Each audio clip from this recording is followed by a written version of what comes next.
Dear students, ഈ short വീഡിയോയിലൂടെ നമ്മൾ ഡിസ്കസ് ചെയ്യുന്നത് കോമ്പൗണ്ടിങ് ടെക്നിക്സിൻ്റെ അല്ലെങ്കിൽ കോമ്പൗണ്ടിങ് ടെക്നിക്ക് അനുസരിച്ച് ഫ്യൂച്ചർ വാല്യൂ അസർട്ടൈൻ ചെയ്യുന്നതിന് വേണ്ടിയിട്ടുള്ള അല്ലേ കോൺസെപ്റ്റിൽ വരുന്ന മൾട്ടിപ്പിൾ കോമ്പൗണ്ടിങ്. ഒരു പീരീഡിൽ തന്നെ ഒന്നിൽ കൂടുതൽ അല്ലെങ്കിൽ ഒരു വർഷത്തിനുള്ളിൽ തന്നെ ഒന്നിൽ കൂടുതൽ തവണ കോമ്പൗണ്ടിങ് ചെയ്യുന്നുണ്ടെങ്കിൽ അതിന് പറയുന്ന പേരാണ് മൾട്ടിപ്പിൾ കോമ്പൗണ്ടിങ്. ക്ലിയർ? അപ്പോൾ അത്തരത്തിലുള്ളൊരു മൾട്ടിപ്പിൾ കോമ്പൗണ്ടിങ് വരികയാണെങ്കിൽ അപ്പോൾ നോൺ ആനുവൽ കോമ്പൗണ്ടിങ് ആണ് ഇവിടെ വരിക. സാധാരണ ആനുവൽ കോമ്പൗണ്ടിങ്ങിൻ്റെ ടേബിളും മറ്റുള്ള കാൽക്കുലേഷനൊക്കെ നമ്മൾ നേരത്തെ പറഞ്ഞതെല്ലാം അല്ലേ, മുൻപ് പറഞ്ഞതെല്ലാം എന്തായിരുന്നു?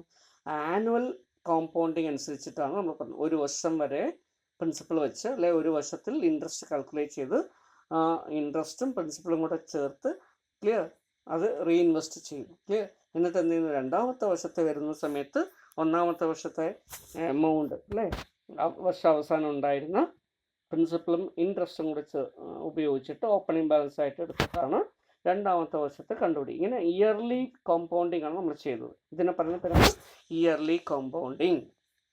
ക്ലിയർ?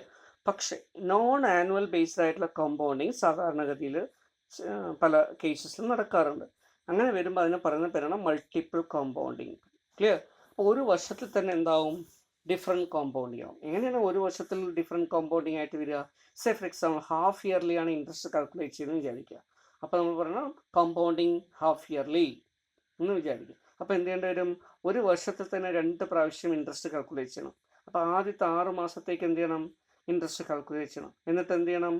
ഈ 6 മാസത്തേക്ക് കാൽക്കുലേറ്റ് ചെയ്യുന്ന ഇൻട്രസ്റ്റിനെ നമ്മുടെ പ്രിൻസിപ്പളിനോടൊപ്പം എന്ത് ചെയ്യണം? ആഡ് ചെയ്യണം. ക്ലിയർ? എന്നിട്ട് എന്ത് ചെയ്യണം? ആ എമൗണ്ട് വെച്ചിട്ട് വേണം എന്ത് ചെയ്യാൻ? അടുത്ത 6 മാസത്തേക്കുള്ള ഇൻട്രസ്റ്റ് കാൽക്കുലേറ്റ് ചെയ്യാൻ.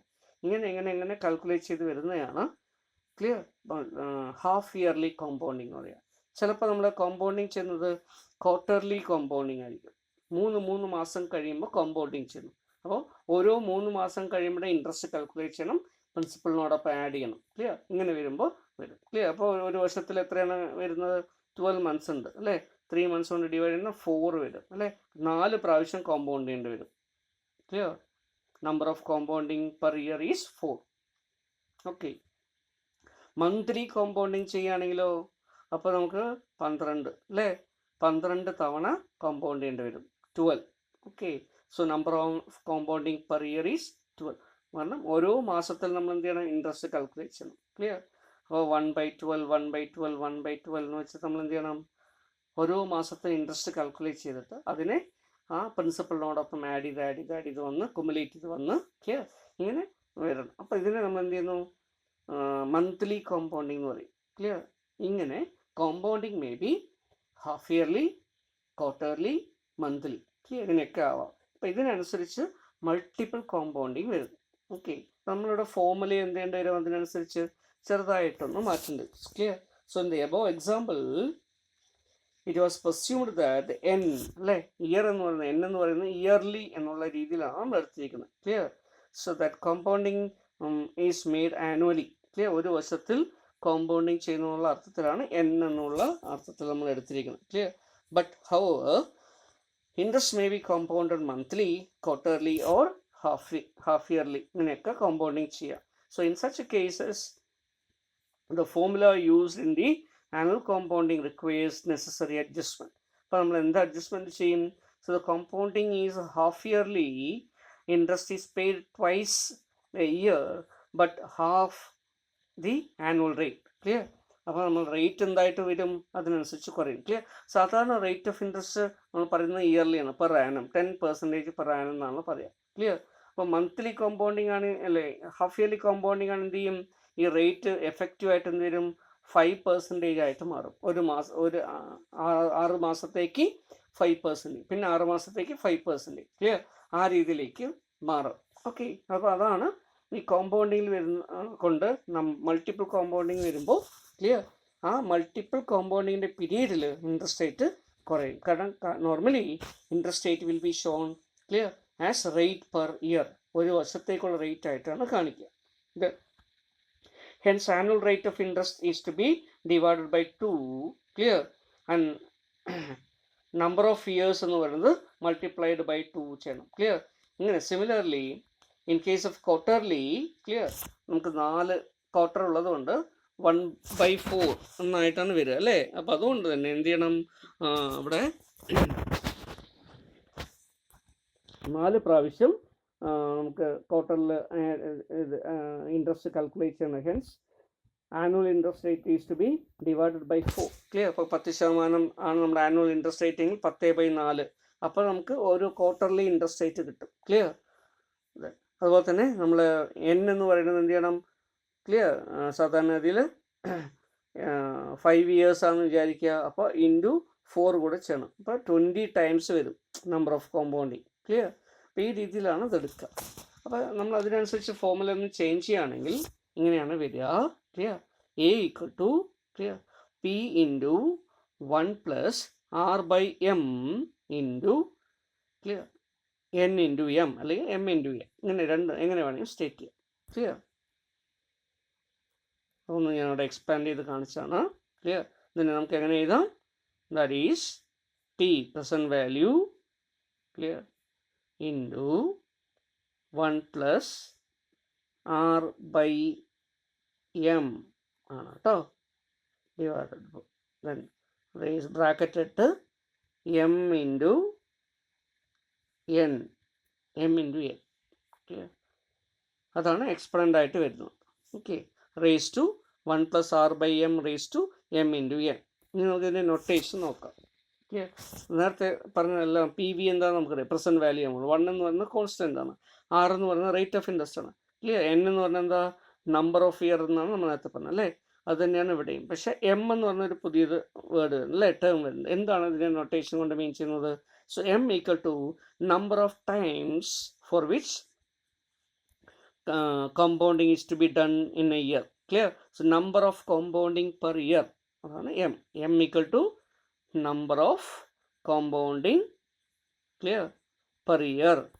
ഒരു വർഷം എത്ര കോമ്പൗണ്ടിങ്. ഹാഫ് ഇയർലി ആണെങ്കിൽ നമ്പർ ഓഫ് കോമ്പൗണ്ടിങ് എത്രയാ, 2. ക്വാർട്ടർലി ആണെങ്കിൽ നമ്പർ ഓഫ് കോമ്പൗണ്ടിങ് എത്രയാ, 4. മന്ത്ലി ആണ് കോമ്പൗണ്ടിങ് എങ്കിലോ 12 ടൈം വരും അല്ലേ. അപ്പോൾ ഇങ്ങനെ number of compounding per year, അതാണ് M കൊണ്ട് മീൻ ചെയ്യുന്നത്. ക്ലിയർ. ഓക്കെ. അപ്പോൾ ആദ്യം എന്ത് ചെയ്യണം, നമ്മൾ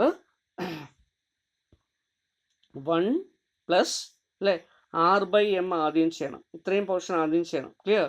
എന്നിട്ട് 1 കൊണ്ട് എന്ത് ചെയ്യണം, പ്ലസ് ചെയ്യണം.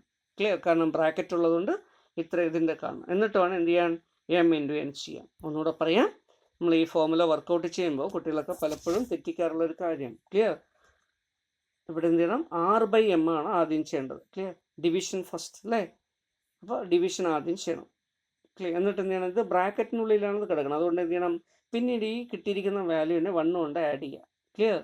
എന്നിട്ട് എന്ത് ചെയ്യണം, എത്രയാണോ നമുക്ക് റേസ് ടു ദ പവർ തന്നിരിക്കുന്നത് ക്ലിയർ, അത്രയും തവണ മൾട്ടിപ്ലൈ ചെയ്യുക.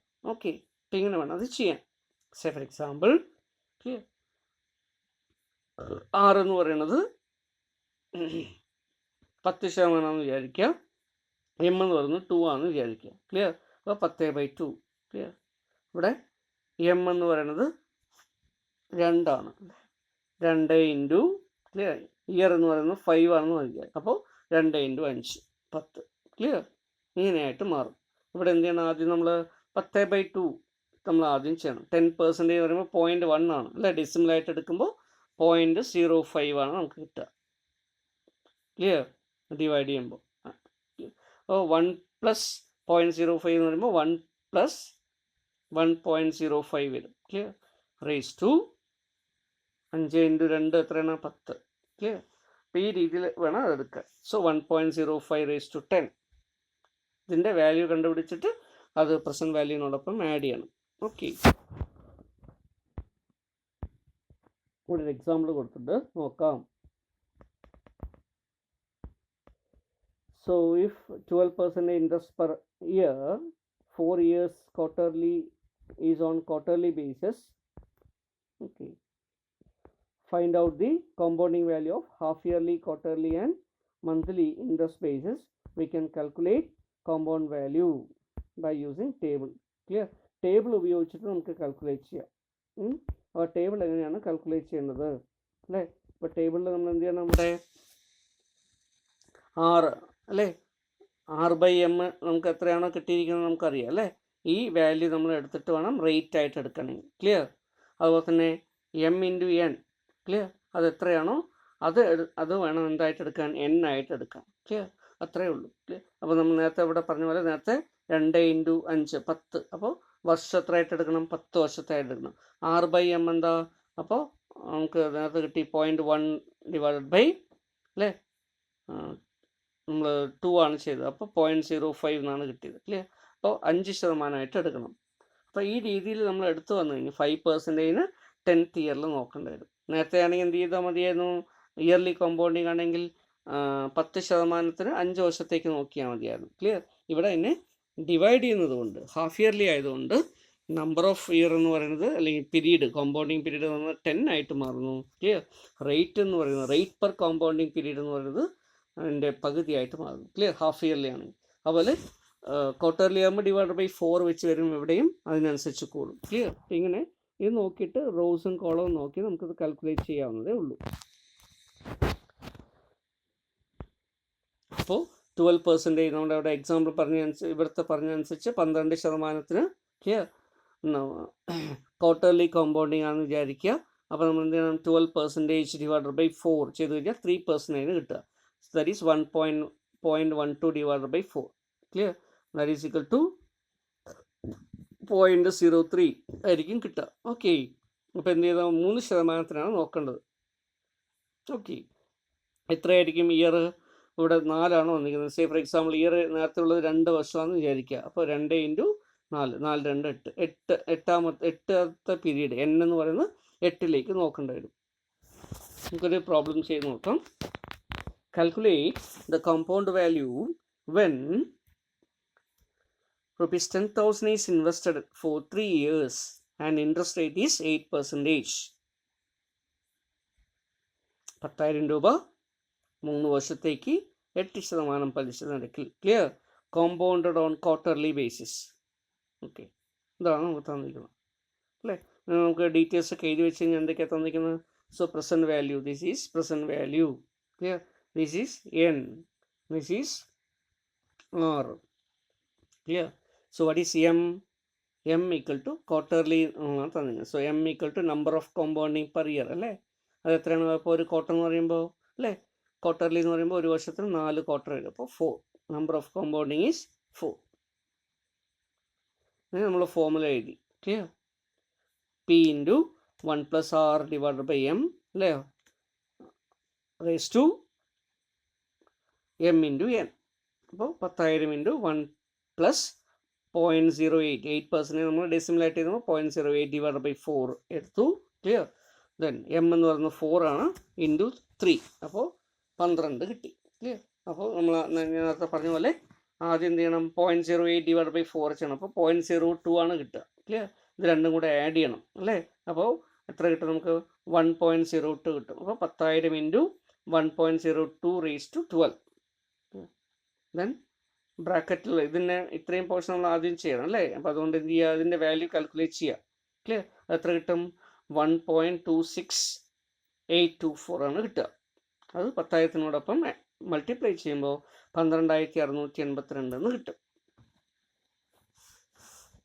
ഓക്കെ. സോ 12,682. ഇനി നമ്മൾ ടേബിളാണ് നോക്കുകയെന്ന് വിചാരിക്കുക. അപ്പോൾ നമ്മൾ എന്താ ചെയ്യുക?